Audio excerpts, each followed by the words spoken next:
Citizens of the world, welcome back to another Keep Yours podcast where we try and keep a few extra dollars in your wallet.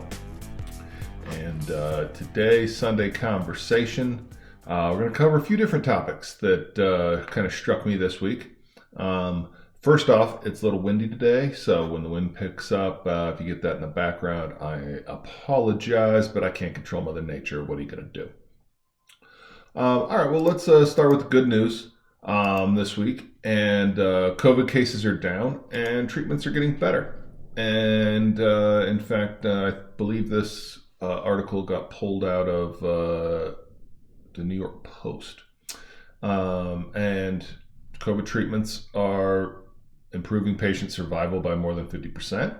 So a lot fewer people are going to die from COVID, which is great. And that's this Lenzilumab. How do you even pronounce all these ridiculous drug names? Anyway, reduces the inflammation that was causing the big lung problems, which was putting people on ventilators, and ventilators basically a death sentence. But at the end of the day, your immune system is still your best tool. And again, I'm trying to start every week with good news. But right behind that good news is questions on information we're receiving from the CDC. So this week, the other news was that you have basically a 1 in 10,000, almost no risk of catching COVID from surfaces. So basically, if you want to catch COVID from a surface, you have to touch the surface and put your hand in your mouth, effectively. So if you're not doing that, then there's very little risk that you get it. In fact, here's what the CDC said. There is little scientific support for routine use of disinfectants in community settings, whether indoor or outdoor, to prevent the spread through surfaces. In most situations, cleaning surfaces using soap or detergent and not disinfecting is enough to reduce risk.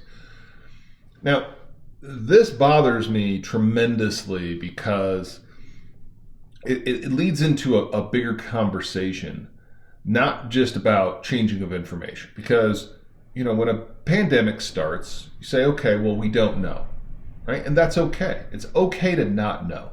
And it's okay for the CDC to come out and say, based off the best information we have available, these are the recommendations.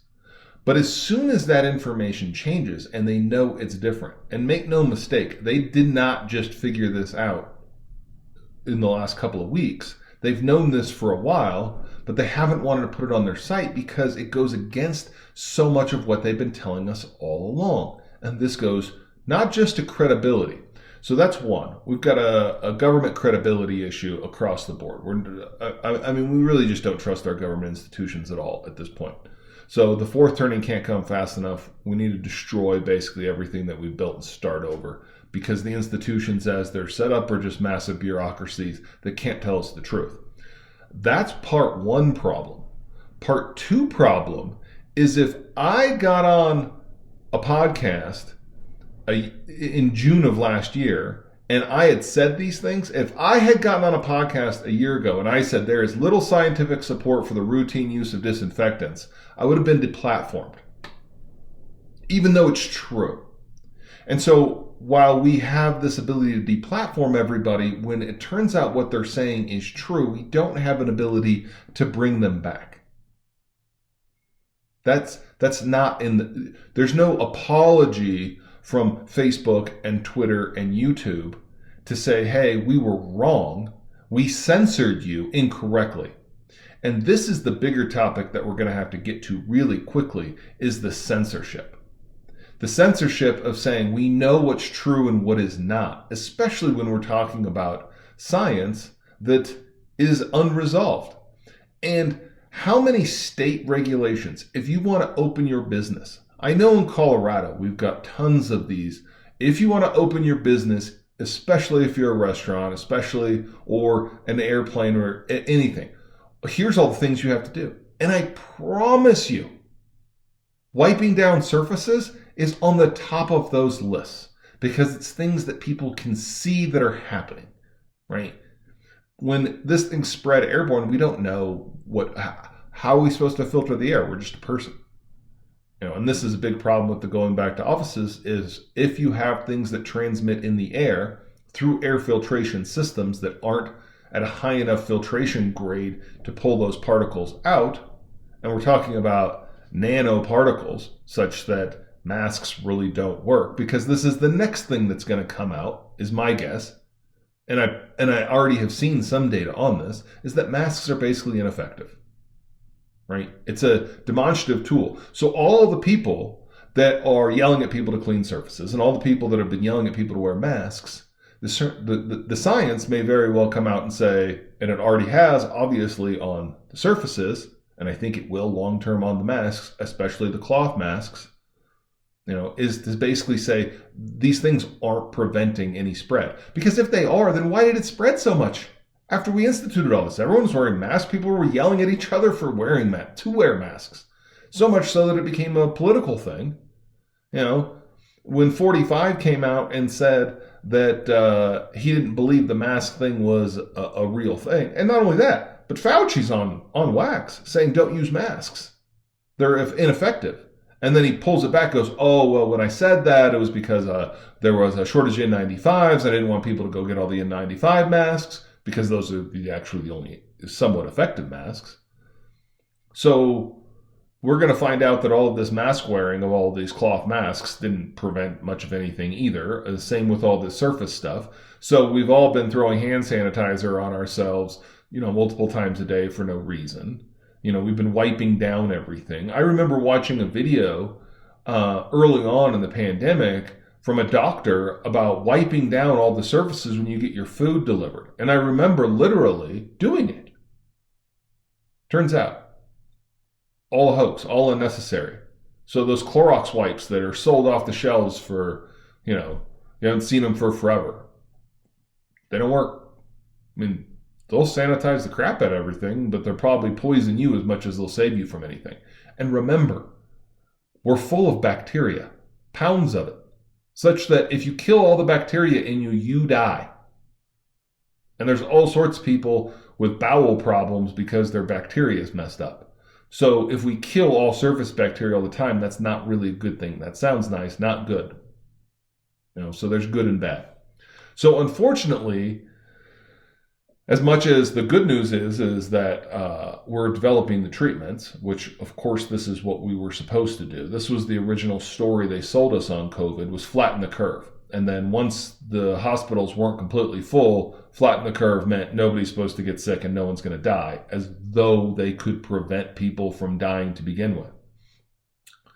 So anyway, we'll move on from that and we'll come back to some COVID stuff a bit later. But Liberty is losing.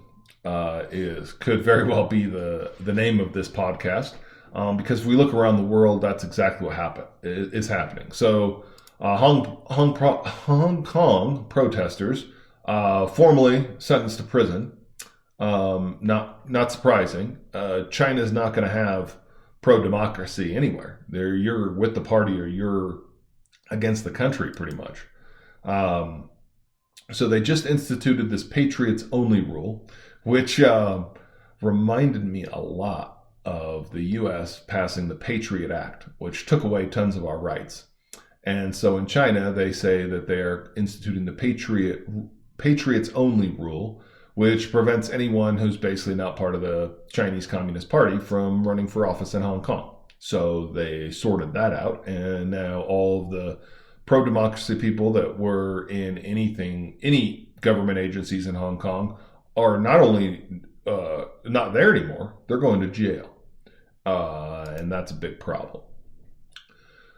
Now, we expect communist China to, kill liberty, right? They're the ones that have the phone surveillance of everybody. The facial recognition technology is rolled out across China. They've got the Uyghur population that they basically are saying that being a Muslim is tantamount to being illegal, and therefore we're going to send you to a camp, and then once you get out of that camp, we're going to put you into a factory and basically treat you as a slave. That's pretty much what's happening there. Now, China has told America that, well, thanks for your opinion. We could care less what you think, and your record on human rights isn't a whole lot better. And if you look at the origins of this country and what we did to the indigenous people here, which is interesting, I'm about to move on to India, and the indigenous people in America, we still call Indians. And not only that, but it's now a derogatory term almost. But I'm not sure we're going to settle on what we should call people, but they were certainly here before anybody from Europe came. This idea that Columbus discovered America is a fiction. You can't discover a place where people are already at. That's like when people say, I discovered this restaurant. Oh, did you really? So nobody knows about it but you, but somehow it's open. But we move on. India is also centralizing power under the BJP party. So there's been a loss of independence for media. India is doing a similar thing against Muslims in India as China is doing. They basically took away all of the power of that region to set its own laws, and they're instituting basically Hindu law across the country.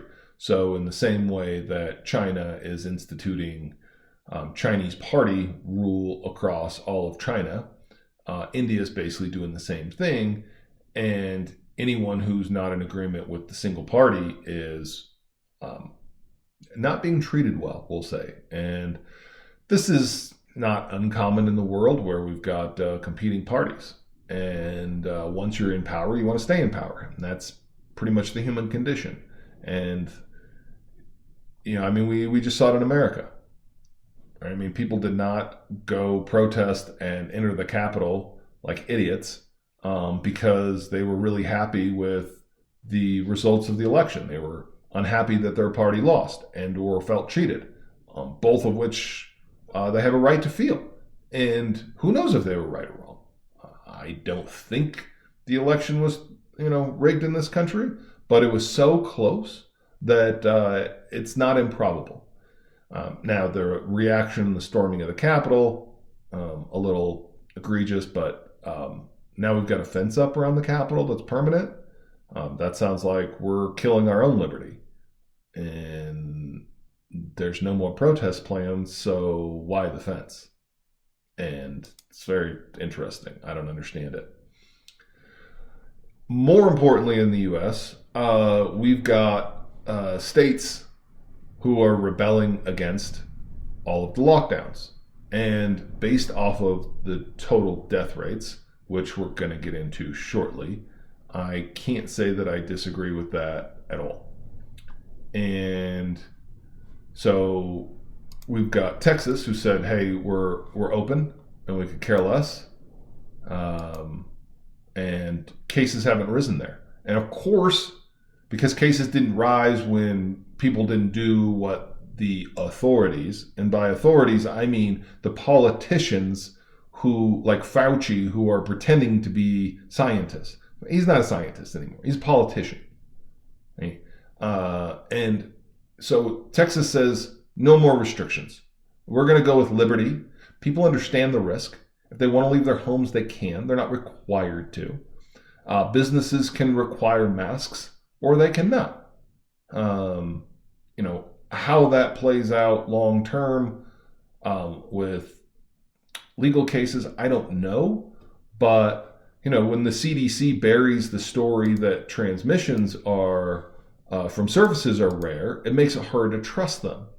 Right? So now we've got states, and of course, this makes sense. The states with the most draconian lockdowns are the first ones that want to go to a COVID passport, right? So New York and Cuomo, who's been the most, I'm just going to call him, he's been a dictator in New York, right? And Newsom in California. So much so that people have fled California in droves, not just because of the taxes, but also because of the lockdowns. Joe Rogan talks about it all the time on his podcast. He left California because of the draconian lockdowns that didn't make any sense. And when I say they don't make any sense, it's because if we look at all of the data, and we have some preliminary CDC data on all-cause mortality, and some people died from COVID. Yes, that's true.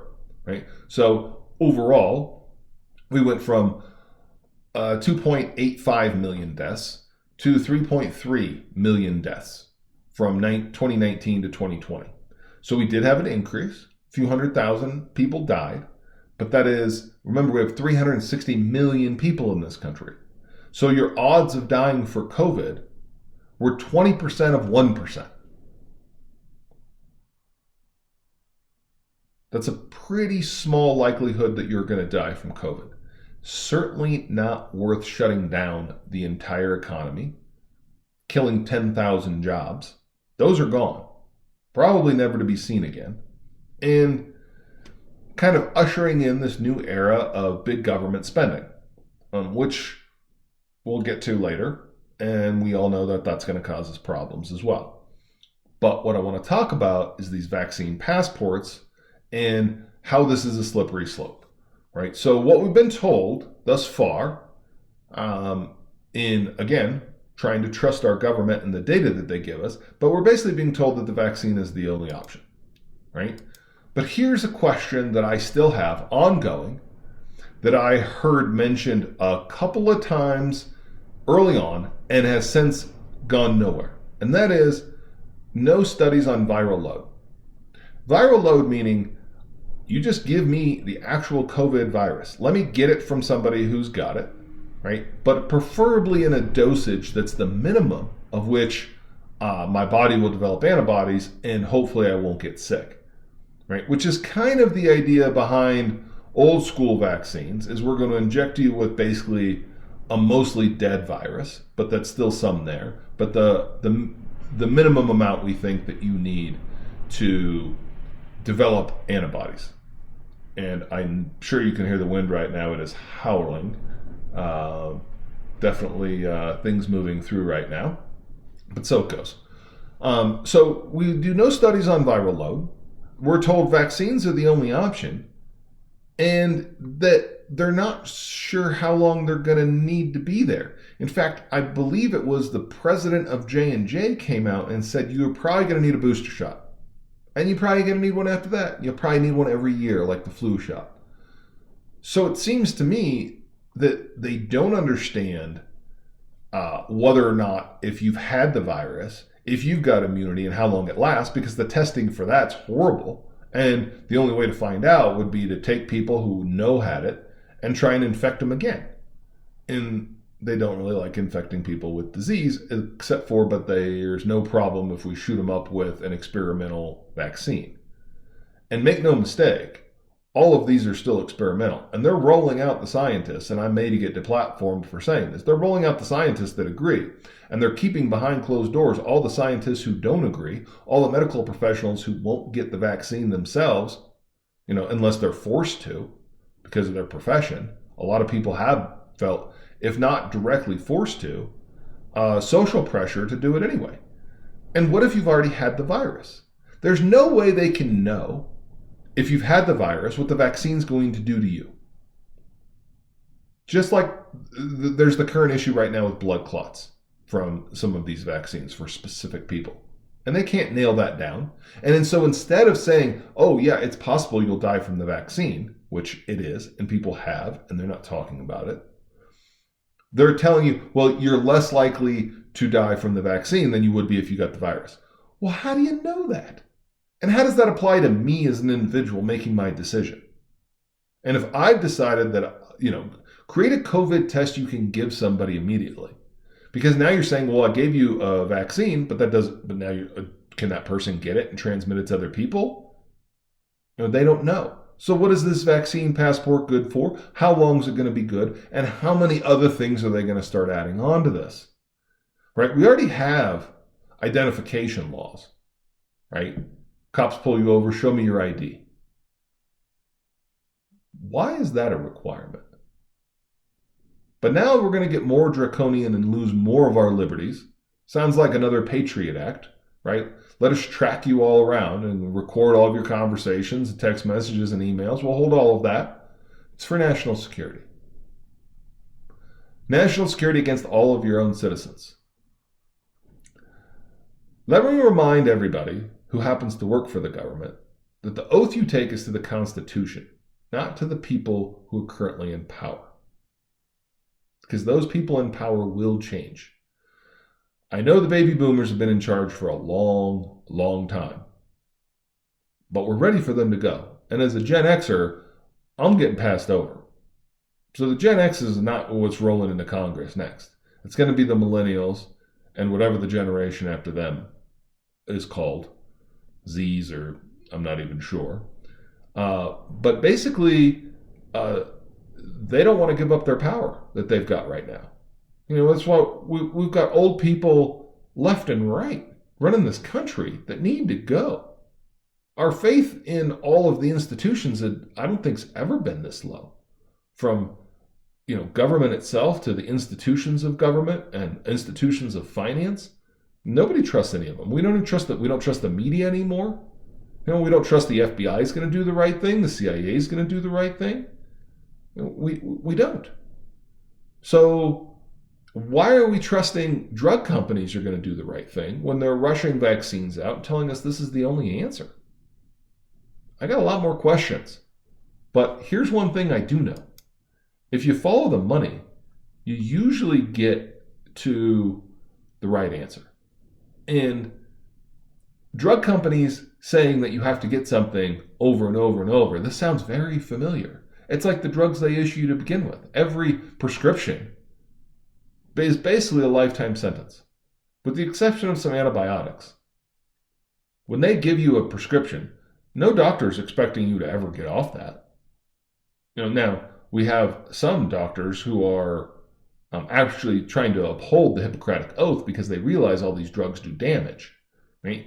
And we've still got 90 million people, I believe, were prescribed opiates last year. We know this stuff's highly addictive now. This isn't a mystery. But now we've decided that no one can have a little bit of pain, and so we're going to keep prescribing opioids. Follow the money. Oh, J&J, the president comes out and says, oh, you'll need a booster shot each year, which we will be happy to provide you for a small, small fee that will only increase, and we give you zero guarantees. So if you have an allergic reaction, too bad. And realize that right now, all of the vaccines are not fully approved. They're done under emergency action, which means those drug companies have zero liability to you who's getting that jab. And therefore, I'm very cautious of the jab.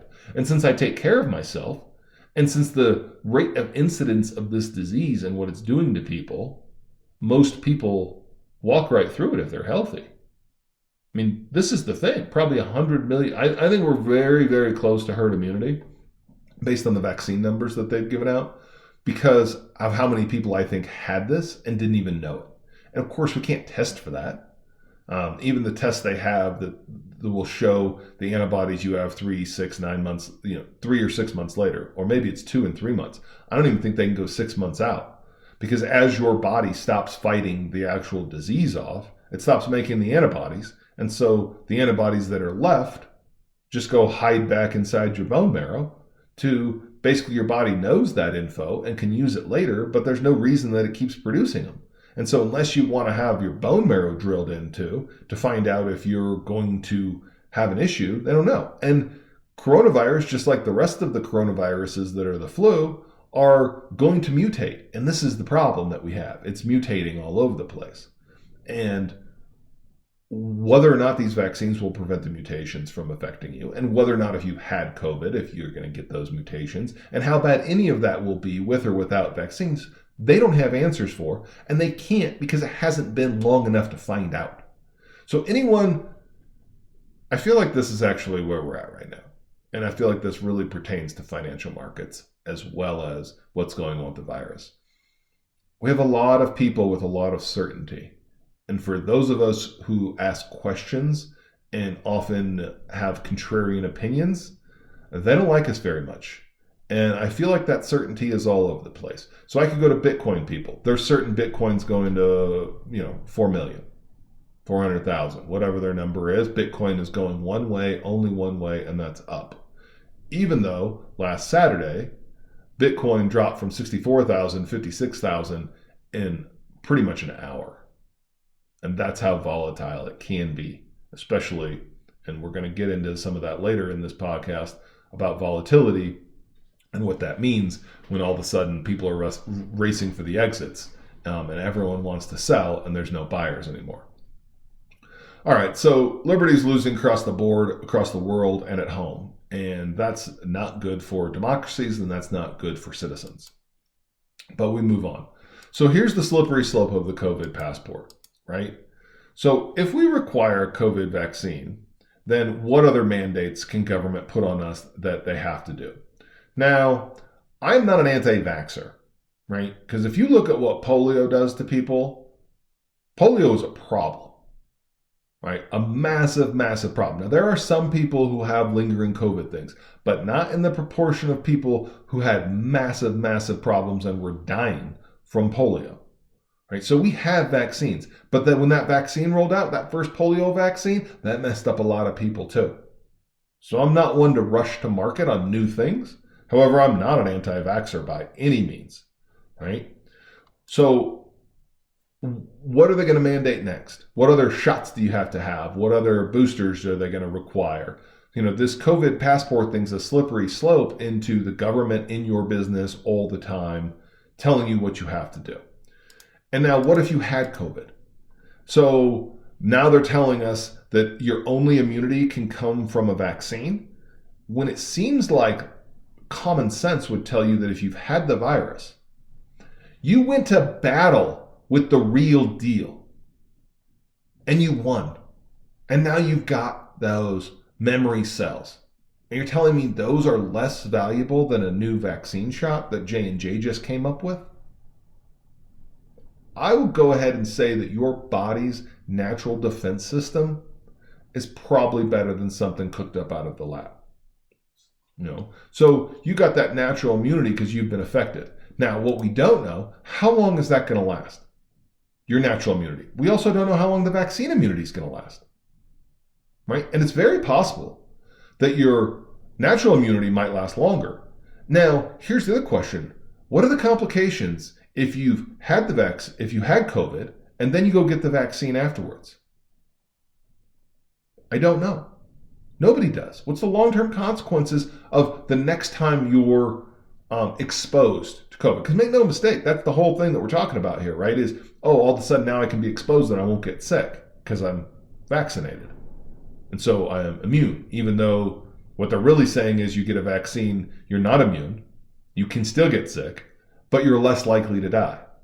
All right, well, we've already got therapies out that are less likely to die, so why am I getting jabs of experimental things that I don't really know about? So I still got all these questions here. And then we're going to get into the real numbers. All right, so here's the deaths versus the response. So the CDC, by its own recent guidance, just came out and said 375,000 deaths from 2020 were caused basically by COVID. That's the excess deaths caused by COVID. And again, that's basically their math of, wait a minute, 2.8 million people died in America in 2019. So we're older as a population. So more people were expected to die anyway this year. Okay, well then how much more death do we have? And is that just moving up 2021 deaths? Will 2021 deaths actually be lower because people who would have died in 2021 died in 2020 from COVID, but they were old and that's just what got them? I don't know. We won't know till we get a lot more data. But here's what we do know, right? Here's what we know. In America, 675,000 people died from the Spanish flu when the population was less than a third that it is now. So that would mean 2 million people would have had to die from COVID to get anywhere close to the Spanish flu. And we're not there. And again, the treatments are getting better. So what's the problem? You know, we're going to keep everything shut down for this small. This is 0.11% of the population. Okay, that's not very many people. So I know the New York Times, and I say this all of the time. It drives me crazy. Every time I get on the New York Times, I got to see COVID cases, COVID deaths. If you're going to show me COVID deaths every day, then you need to show me all deaths every day so I have context for what that number means. All right, so total deaths in the US in 2020 was 3.3 million, right? 2.85 million in 2019. All right, so you can see where they're going, oh, this 2.8, that's going to rise in 2020 anyway because we're getting older. And I believe 2017 was about 2.75, I'm going to say. So we went up a little bit. So they're saying, well, we were going to go up a little bit because we're older anyway. And we get to the three set. So we'll round this up to 2.925. And then we've got 375,000 is the difference. 3.3 minus the 2.95. Right? So the CDC is doing that math. But remember, the CDC came out before and they said only 6% of deaths, right? And we're talking about 500,000 deaths. Okay, so 500,000 deaths from COVID. CDC said 6% had zero comorbidities. So that's 30,000 people did not have something else that could kill you. So you could die. If you've got a comorbidity, that comorbidity means that could kill you anytime. So if you're obese, you have high blood pressure, you could have a heart attack any day, you could get pneumonia, different things could kill you. You have comorbidities because your body is not healthy, right? Only 6% of people who died were healthy to begin with. So 6% of 500,000 people is 30,000. So 30,000 people died with no other that were healthy, right? Well, guess what that number's close to? The number of people who committed suicide last year. So we shut the economy down for the equivalent deaths of non-sick people as suicide. And this is what I'm saying has to end. We have to stop giving the politicians this authority to shut everything down, to make these COVID passports, to decide what gets to be open and what isn't, because this is what they want. Politicians today are control cravers because that is power. The ability to tell people what to do. That's why they go into office, because it's not like it's a job that you want. Nobody wants that job. No child right now. What do you want to do when you grow up, Billy? Oh, I want to grow up and be a politician so I can tell people what to do. The only people who say that is if their parents were one. And Mitch McConnell's kid probably says that. Oh, I want to grow up and tell everyone what to do. The rest of us want to grow up and help other people. That's why I do this podcast. It's trying to help people. So COVID passports are a slippery slope. It really reminds me of the Patriot Act in a big way. And I'm glad to see other states basically coming out and creating laws against implementing this on any level. I think that's a great pushback that needs to be done. This idea that you're going to have to follow government mandates on science that, again, is not done. We do not know the certainty that everybody craves that we would love to have. I'd love to have it too. I would love to believe it. But the information that they've kicked back so far makes it pretty hard to do that. All right. Moving on. Things this week that just make me go, oh, I got a lot more questions, right? So the first one is inflation running rampant in Turkey.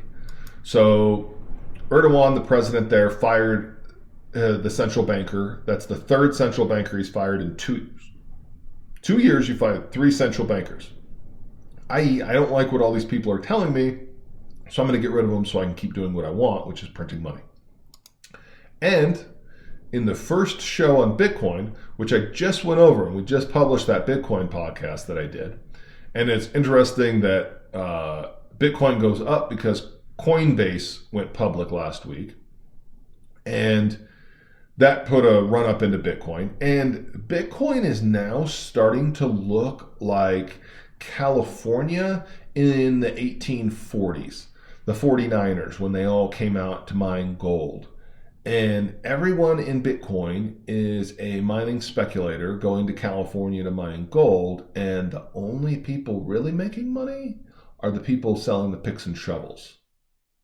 And the picks and shovel people are the people running the exchanges and charging people for the transactions.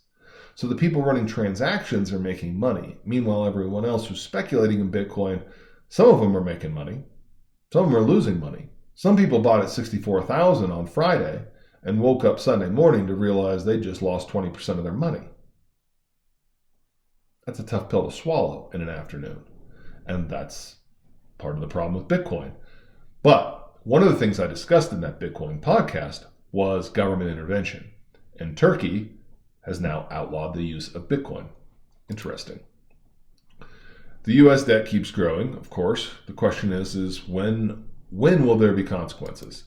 And Larry Summers, who's former Treasury Secretary, has issued a warning on inflation, and I'll get to that quote. And the Federal Reserve is, basically trapped in this low interest rate paradox. Because interest rates are low, people take out more debt because money's cheap. But there's so much other debt that people have already taken out, and by other people I mean all levels of government, federal, state, local, also most corporations, and especially the ones that don't make any money, they've taken out tons of debt. So if the Fed raises interest rates on all of those people, they can't afford to pay their bills. But if they don't raise interest rates, we're going to have inflation. So we're going to have inflation. It's a summary right there. But Larry Summers is a former Treasury Secretary. He knows the deal, and he's trying to put out the warnings to people. And the third thing that starts asking questions is the leverage risk showing up in markets. So, and I'm not even sure how to say this one. Archegos was basically a private family firm that went bankrupt. They had massive leverage going on, so much leverage that the banks didn't even know about it. 900 plus million loss to Morgan Stanley alone. So banks underestimated the risks of Archegos. So where else might they be missing risk in the financial system that has more margin leverage than ever? And we'll get to that. All right. So Turkey getting cooked is the increase in Turkey's money supply. And this chart looks insane. We're talking you doubled it in 2 years. You doubled your money supply pretty much. And then you doubled it again. And then you doubled it again almost. This is it almost looks like a Google or Amazon chart of their stock price going up like crazy. But instead, this is the amount of money Turkey's printing. Interestingly enough, they're saying, well, Turkey doesn't have a high GDP to debt ratio. So they're not taking it out of debt. They're literally just printing it. And this is why you got to have high interest rates and you're going to have high inflation because you're printing a lot of money. And the Turkey currency dropped 20% against the US dollar and the euro in one day. So Turkey's getting hammered because their president is printing money. He doesn't like high interest rates because that's less money he can print. So he fires a central banker so he can do it again, and they're going to repeat the same process. So keep this chart in your mind real quick, increase in the money supply. And here's their inflation chart, which surprisingly doesn't go up nearly as much as you would think it would. And this is percent inflation year over year, right? So realize these are compounding. So Turkey's been running at, between 5 and 10% for a decade. And then all of a sudden 2018 hit, and we can go back and look at the currency graph again. And yeah, 2018 hits, and we go from, we'll just call this 1.5 to have a discussion here. So you go 1.5 in your money supply. Within 2 years, you've gone to 2.5. So you almost doubled it in 2 years. So inflation, if it almost doubles, should basically be 100%, right? All right. So what do we see here? Well, you get a 25, plus a 20, plus a 10. Compounded, that 25, 20, and a 10 is not quite 100, but it's getting there. And now it's back up above 15%, which is exactly what you would expect. If you just keep increasing money, i.e. inflation, then you're going to have inflation. Now, how about the US money supply? Oh my goodness. This graph looks eerily similar, except for, we've only had one doubling instead of three, right? For the last, we'll call it 10 years. But boy, look at 2020, look what we did last year. This is absolute insanity. So if we take the Turkey example, we go, well, they kept printing money and their inflation went up. When does our inflation start happening?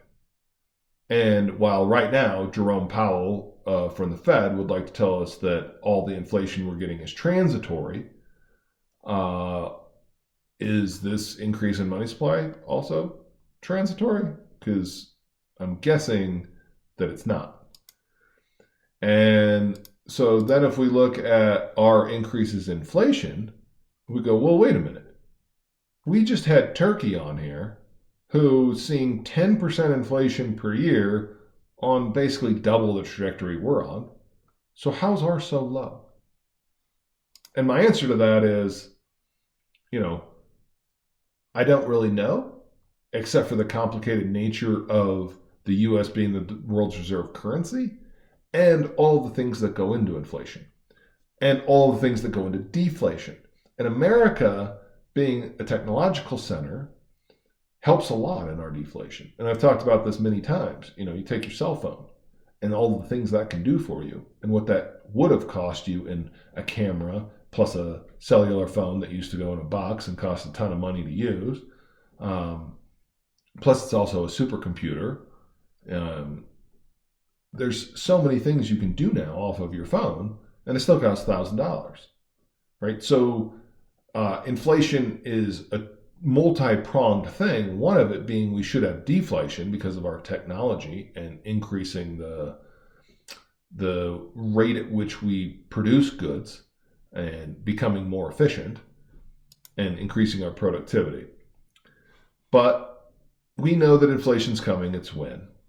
All right, so let's look at the risk beyond Archegos. So Archegos basically used a lot of debt and made some bad bets. And when a couple of those bets went south, it not only lost all of its money, but all sorts of bank money. Like I said, hundreds of billions of dollars.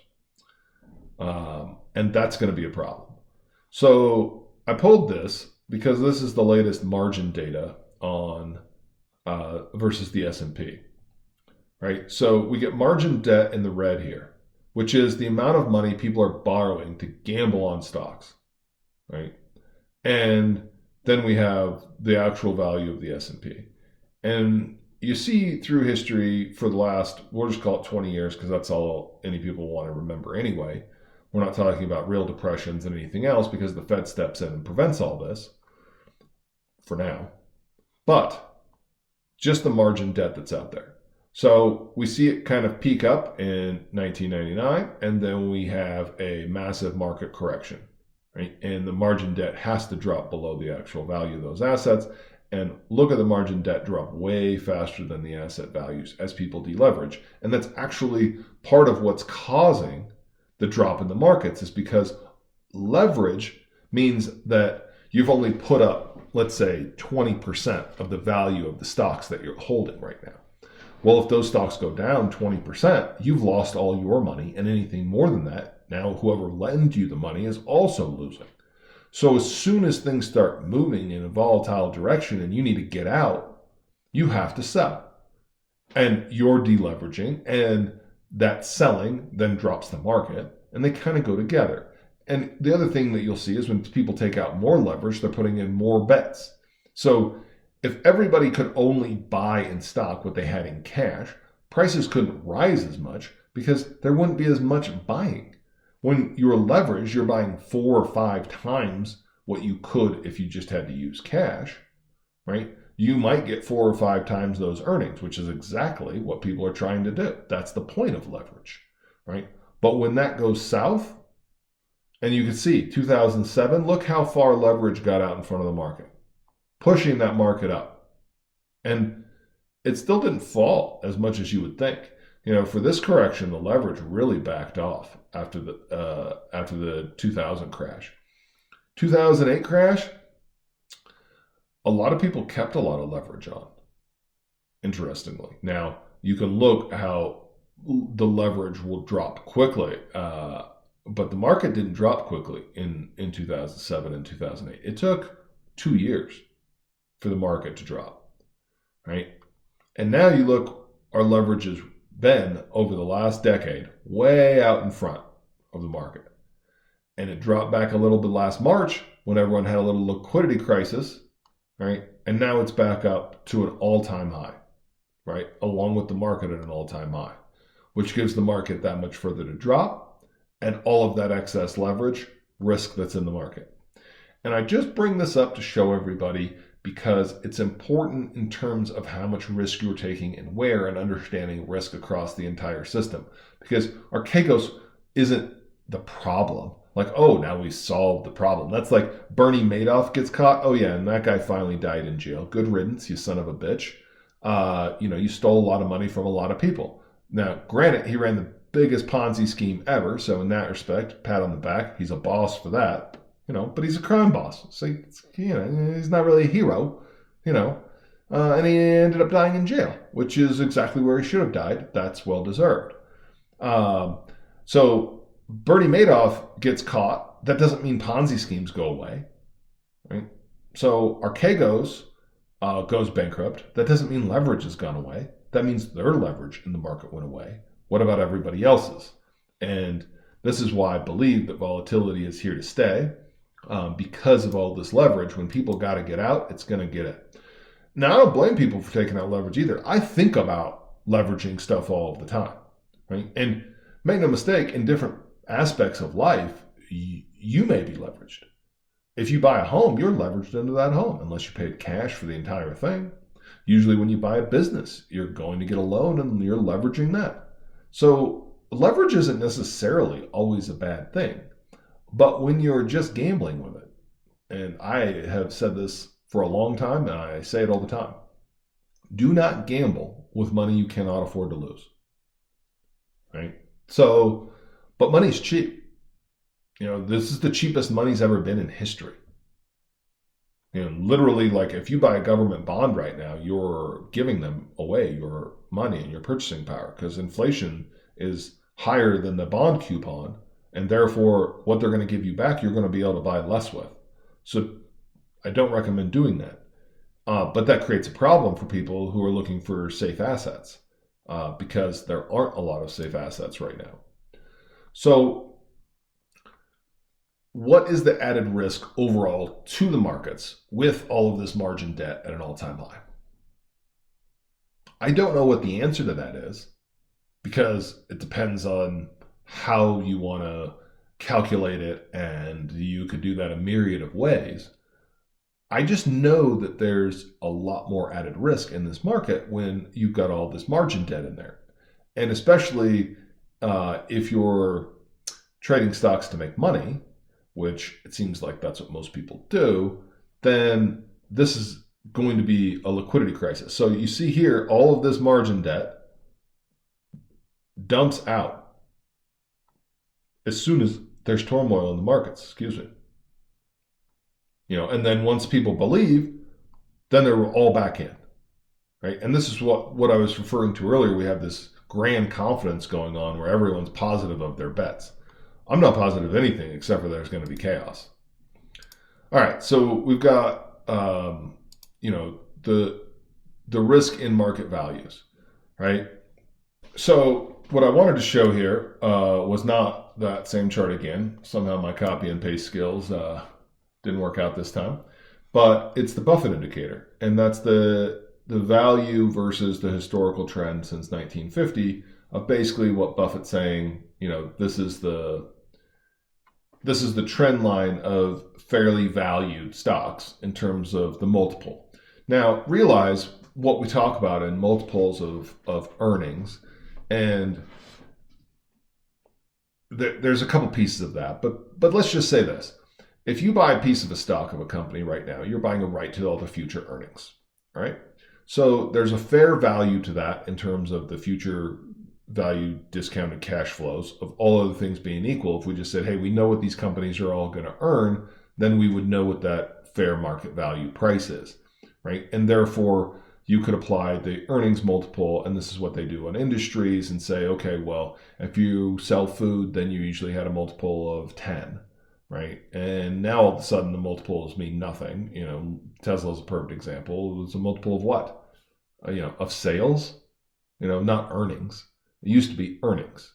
So what Buffett says is, okay, we believe that the fairly valued equals, a fair multiple.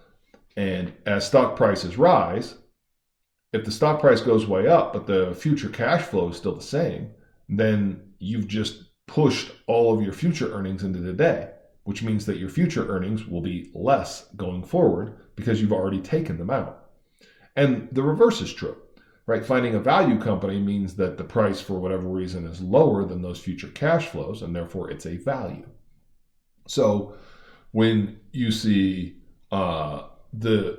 companies drop under this strongly undervalued or even into this undervalued section, right? This is when you want to be buying them, right? And so we had one brief period in here of really good buying opportunity, right? And since then, we were overvalued before. 2000 crash, adjust down, go back up to overvalued again. GFC, okay, now we're way up once again to what is basically the highest historical trend ever. And therefore, if you use this as a measure, the market's never been this overvalued, right? So then we add in the risk of all the margin debt and the risk that margin calls could add up very quickly.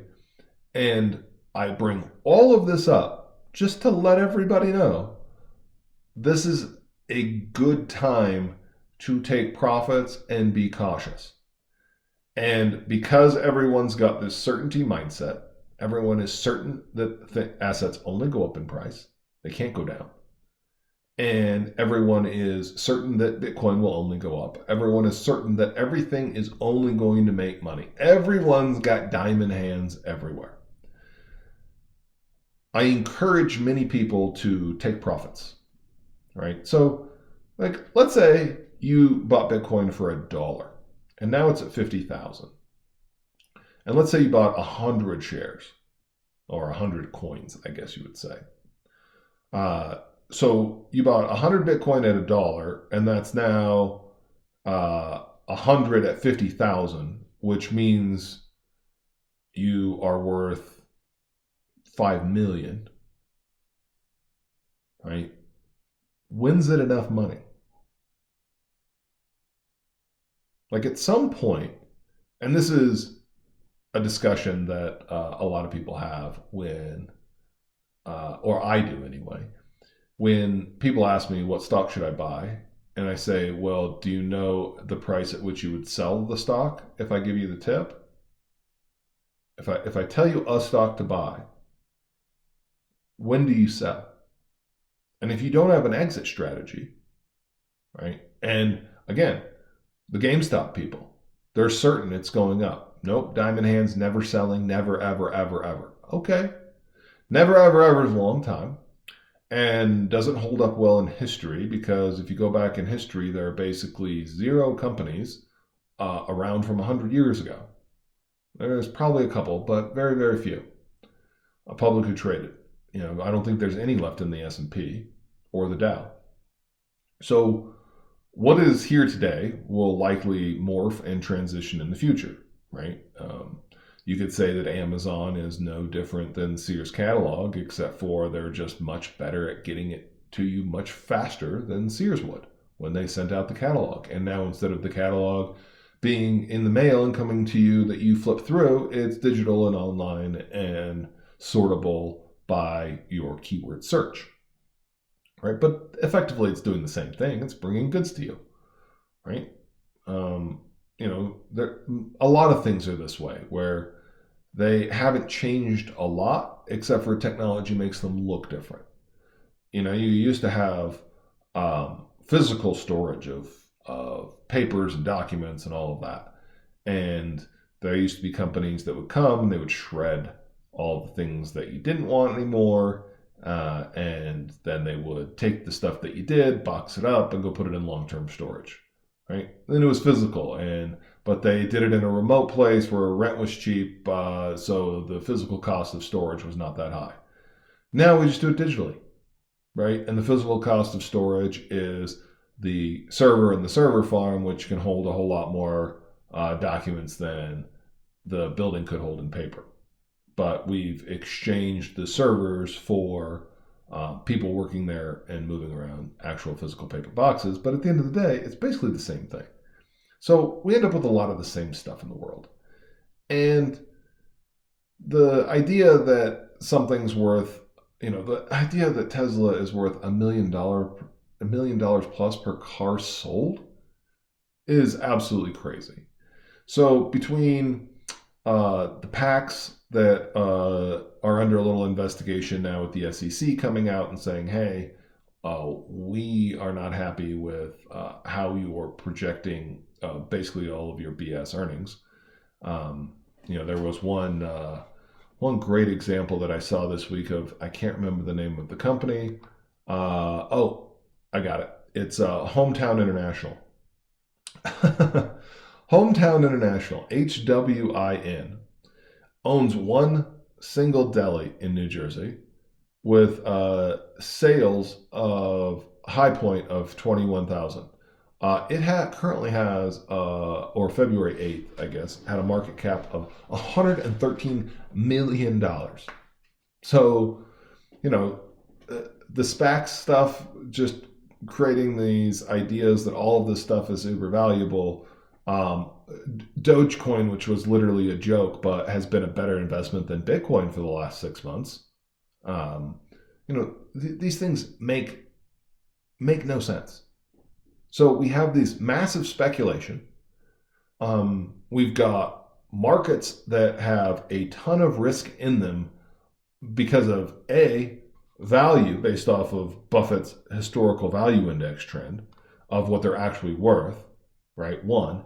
And two, the amount of leverage in the market. And while I do believe the Federal Reserve will step in at some point, I got a feeling they're going to let this fluctuate a little bit more over the next couple of years. And also, they're really short of tools now. I mean, more quantitative easing isn't going to get more loans out there. The only thing that's actually going to push things forward in terms of what they're trying to do with inflation and debts is the government continuing to print and spend more money. And I actually, if they would just be honest about it and say, this is what we're going to do, I'd be okay with it. But make no mistake, this is not going to end well, right? Between the money supply growing the way that it has without inflation growing already, and companies being so overvalued. And this is where I believe all of that excess.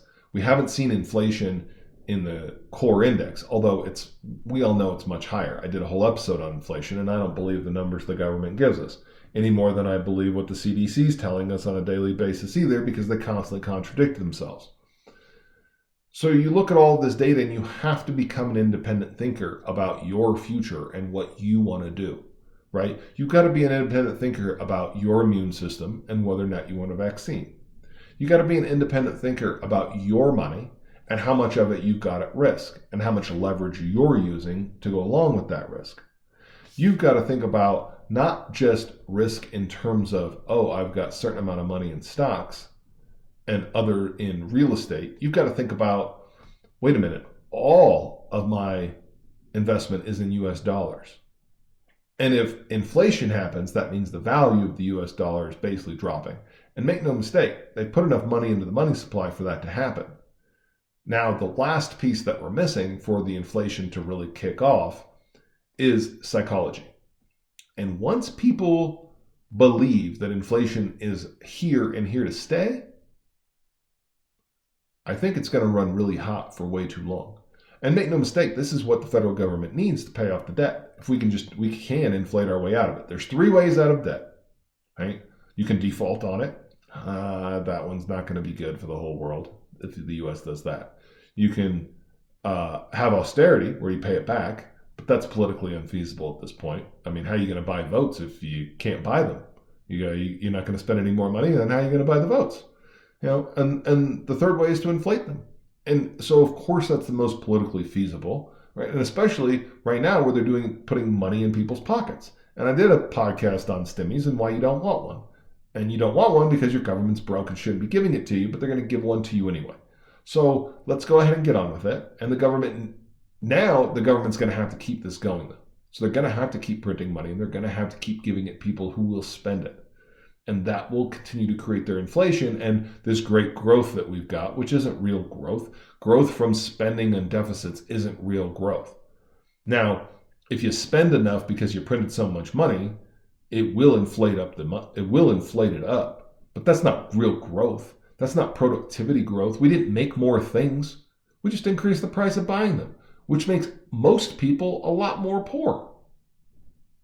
I mean, that's the simple thing. That's exactly what the government's doing. It's if you want to look at the divide of rich and poor, which we are all frustrated by, right? Look no further than the Federal Reserve. They've created that. Financial assets. Look at the stock market. All-time high prices. Look at real estate. All-time high prices. But there's no inflation. What? It makes no sense. They've done it. They know what they're doing. They just can't come out and say it because they're politicians. Right? So they're not teaching real economics in school anymore. They're teaching modern monetary theory, which is a theory that has never been shown to work. And every time governments print too much, exactly what's going on in Turkey happens. And the U.S. right now is getting a pass for now because we're the world's global reserve currency. But make no mistake, people are on the case about that. People understand that. Right now, they're looking for an alternative, and China's not a great one, but China's first to digital payments, and they're rolling that out long before we will. And that is one way to get around basically U.S. sanctions. And then the U.S. uses a lot of its power, I'll say incorrectly, and not allowing free markets to run. But what I'm just going to end this with, you need to understand and think about risk.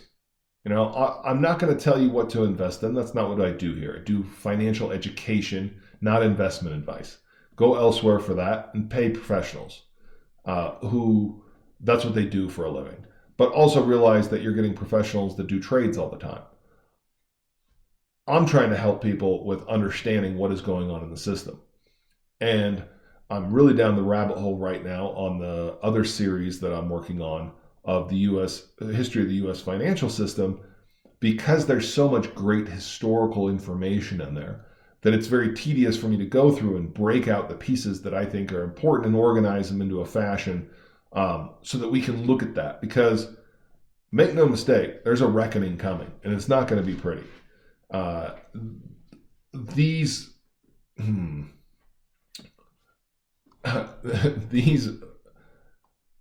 historical trend lines are historical for a reason, right? You can't continue in perpetuity to basically steal future returns. That's as simple as it really gets down to, right? Overvalued stocks today means lower future returns for investors, because the same stock cannot keep going up in price infinitely if their earnings don't support it, right? And when they don't, then they have to drop. And that's what you will see happen.